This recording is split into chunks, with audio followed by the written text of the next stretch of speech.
Hi friends, welcome to home foods 9. పాతకాలం నాటి రాగి పిట్టు ఎలా ప్రిపేర్ చేయాలో ఈ వీడియోలో మీకు చూపిస్తాను. ఇది నడుముకి చాలా బలాన్నిస్తుంది.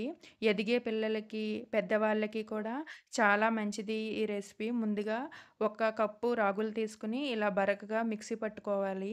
మెత్తగా వద్దు, ఇలా బరకగానే మిక్సీ పట్టుకోవాలి. ఒక మిక్సింగ్ బౌల్‌లో వేసుకొని కొద్ది కొద్దిగా నీళ్లు పోసుకుంటూ తడిపొడిగా కలుపుకోవాలి. ఒకేసారి మీరు నీళ్లు పోసేసారంటే ముద్దగా అయిపోతుంది. ముద్దగా అవ్వకూడదు. ఈ వీడియోలో నేను చూపించిన విధంగా కలుపుకోవాలి. ఇలా 3, 4 టైమ్స్ కొద్ది కొద్దిగా నీళ్లు పోసుకుంటూ ముద్ద చేసి చూడాలి. ముద్ద చేస్తే ఇలా ముద్దలా రావాలి. ఇలా నలపగానే పొడి పొడిగా రాలిపోవాలి. ఈ కన్సిస్టెన్సీలో పిండి మొత్తం కలిపి పక్కన పెట్టుకోండి. ఇప్పుడు మనం ఈ పిండిని స్ట్రీమ్ చేసుకోవడానికి ఒక గిన్నెలో నీళ్లు పోసుకుని గిన్నె సైజు కొంచెం పెద్దగా ఉండేది చూసుకోండి. కాటన్ క్లాత్ తీసుకొని పల్చగా ఉండే కాటన్ క్లాత్ తీసుకోండి. లేదంటే పిండి సరిగా ఉడకదు. తడిపి గిన్నె పైన పరుచుకోండి. ఈ వీడియోలో నేను చూపించిన విధంగా ఏదైనా క్లాత్ సన్నగా కట్ చేసి ఇలా మూతి బిగించి కట్టుకోండి. గట్టిగా కట్టకపోతే పిండి ఉడికేటప్పుడు కిందకి వెళ్ళిపోతుంది క్లాత్. చూసుకోండి జాగ్రత్తగా కట్టుకుని. ముందుగా మనం కలిపి పెట్టుకున్న పిండి మొత్తం దీనిపైన వేసుకుని 20 నిమిషాల పాటు మీడియం ఫ్లేమ్లో ఈ పిండిని మనం ఉక్కబెట్టుకోవాలి.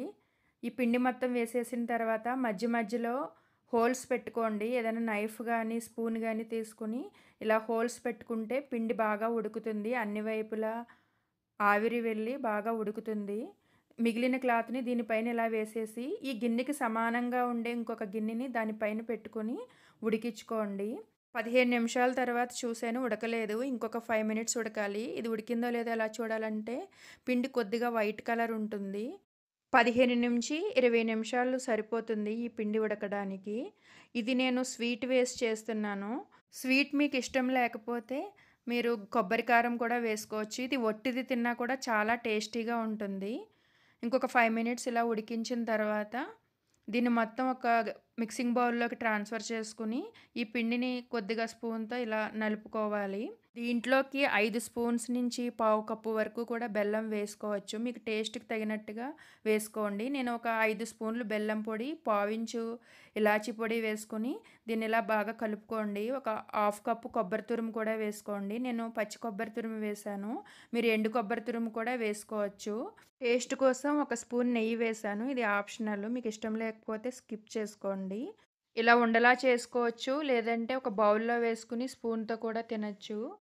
ఎదిగే పిల్లలు, నీరసంగా ఉండేవారు వారానికి ఒక 2 సార్లు చేసుకొని తిన్నా కూడా చాలా బలాన్నిస్తుంది. నడుముకి చాలా బలము ఈ రెసిపీ.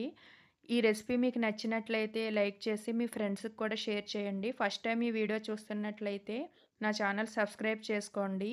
మరిన్ని హెల్తీ రెసిపీస్ పోస్ట్ చేస్తూనే ఉంటాను.